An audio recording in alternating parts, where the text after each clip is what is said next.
The majority of parents here in the Bay Area are working parents, and most need to leave their children in the care of someone else while they go to work. And finding someone to care for your children can be a nerve-wracking and daunting task, so we're bringing in an expert to help you do that. Alyce Desrosiers is a licensed social worker, nanny consultant, and the author of The Nanny Manual, How to Choose and Nurture the Perfect Child Care Partner. She's been helping Bay Area families find and employ nannies for more than 20 years now. I'm happy to have Alyce Desrosiers joining us this morning. Thanks for being here. Thank you for having me. Pleasure. Let's start first of all with the number one concern parents have is safety. Yes. And a lot of them think by getting a clean background check on someone, that problem is solved. You know, doing a criminal background check, and here in California, we are very fortunate to have Trustline, which is really the gold standard of background checks. But doing a background check is not the only piece in the overall hiring puzzle. The parents really need to do due diligence and go through an informed and thoughtful hiring process to hire the right nanny for their children. And parents really do need to know that nannies work in an unlicensed and unregulated market, that literally anybody can post notice online or on a bulletin board that they want to take care of children. So parents need to be setting a standard and go through an informed and thoughtful hiring process that definitely does include doing a background check. We've heard from some parents. There was a story we covered here on the news in the past week about a man who is under arrest accused of treating a number of children very poorly in a sexual manner, essentially sexual abuse. He was found to have reached out to some parents through parent groups, Facebook sites. Yes. Is it a red flag if someone solicits me as a parent that way? You know, it's not necessarily a red flag. Parents often do hear through social media or through recommendations from other parents that someone is available and to provide good care and give a good recommendation. But that's when parents say, hey, I've got a great nanny. I don't need her anymore. I'd love her to go to a great family. Do you need someone? That's right. That's right.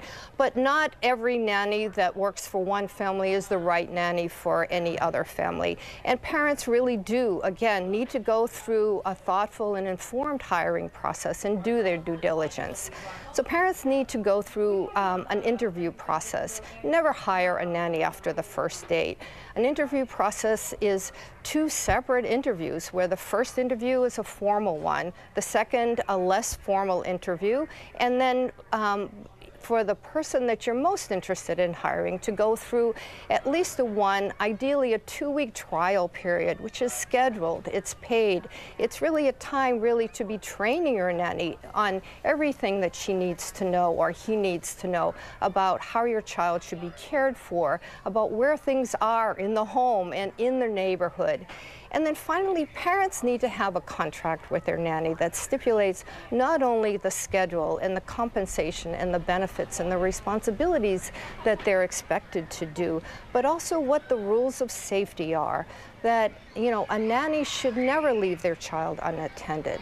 The nanny should never be taking their child to another person's home or in another person's car, or leave that child with any other person unless the parents know ahead of time and, of course, give permission. I have friends who've had young children. They hired a nanny and they got the little teddy bear with the camera hidden in one of the paws. What are the rules here in California about that sort of surveillance, and do you think it's an effective measure?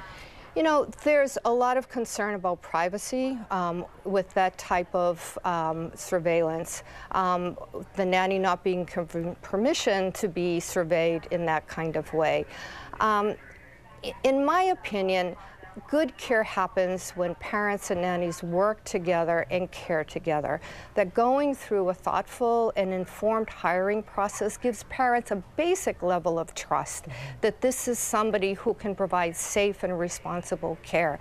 But it's only through the working relationship over time, where parents and nannies work together, that parents build on that basic level of trust to ensure that their child will be safely and well cared for. I think I had a police officer tell me once, if you think you need a teddy bear camera, you might have the wrong person in your home. Yes. Okay, good advice. Alyce Desrosiers, The Nanny Manual. Thank you for joining me. It's a topic on the minds of many, especially as we head into summer. Yeah, it's a very important topic, and thank you for allowing me to be here. Of course. All right. It's our pleasure.